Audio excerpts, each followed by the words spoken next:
Every day, the world moves. Here's what actually happened and why it matters. Today, we're tracking 8 stories that reshape global power. A landmark deal in the Middle East that just calmed oil markets. A European tech sovereignty push that's redefining digital competition. A space industry mega shift worth $1.75 trillion. Tensions in the South China Sea that haven't cooled. AI policy reaching the highest levels of government. Capital flowing like never before into data centers and computing infrastructure. Internal pressure inside the world's biggest tech company. And a South Caucasus election that could redraw regional alliances. This is what actually matters today. Welcome to the briefing room. It's June 19th, 2026.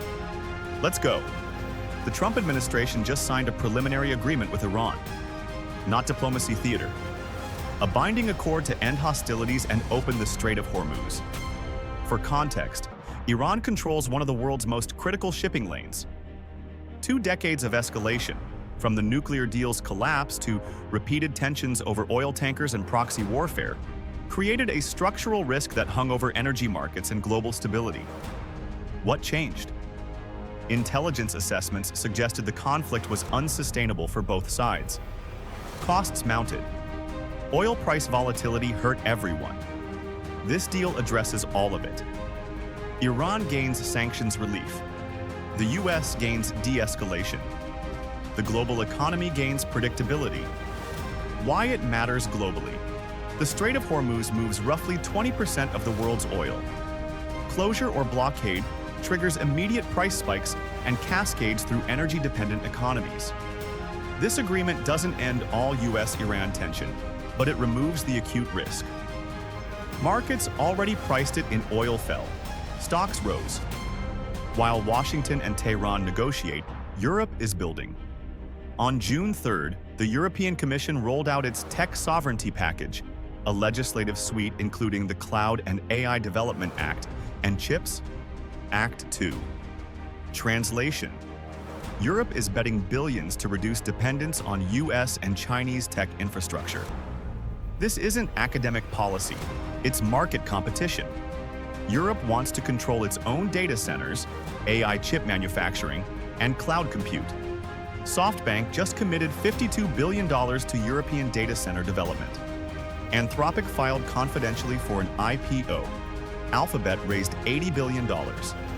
The race for AI infrastructure is now a race for geopolitical independence. Why it matters. Tech infrastructure is the new strategic asset class. Whoever controls computing capacity controls AI development. Europe is saying, we're not outsourcing this. At the G7 summit in France this week, AI policy moved from conference rooms to the highest levels of government. Leaders met with executives from OpenAI, Anthropic, and Google DeepMind. This signals one thing. AI is now a national security and economic priority, not just a tech issue. The core tension, rapid AI capability advancement versus need for safety governance and fair competition. No consensus yet, but the fact that G7 nations are aligning on shared principles for AI development marks a watershed moment. This is where tech policy becomes foreign policy. Why it matters. The rules written now determine who wins the AI race. Nations that set the standard shape the technology for a generation. While diplomacy works in one theater, military tension simmers in another. Taiwan and China just faced off at a disputed atoll in the South China Sea.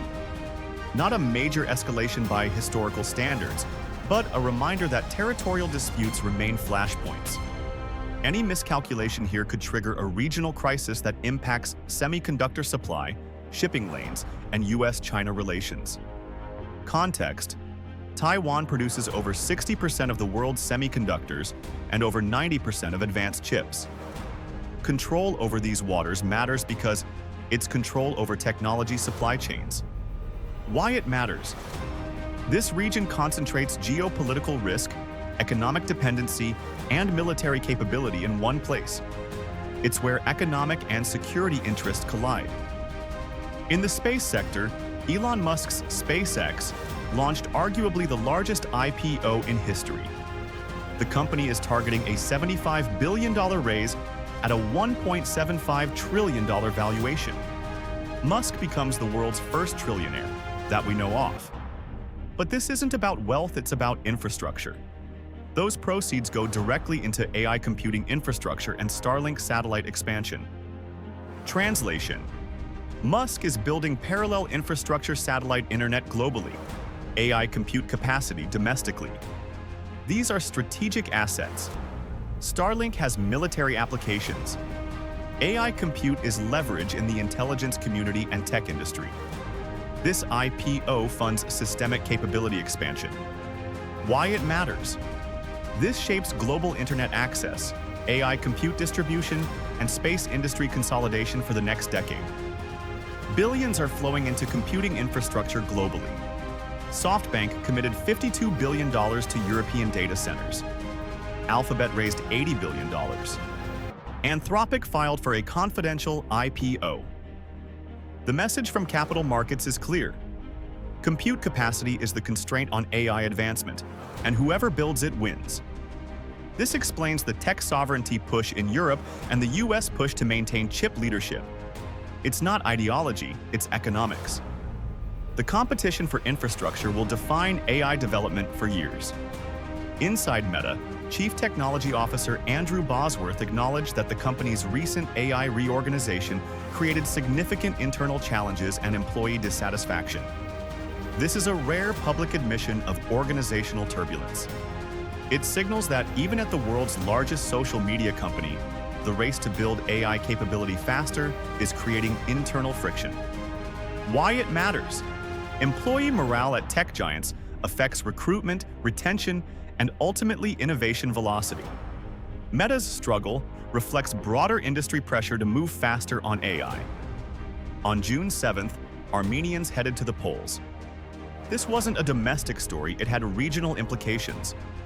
The election outcome affects Armenia's geopolitical orientation, its relationship with Azerbaijan, and broader South Caucasus stability. For years, Russia was the default security guarantor in the region.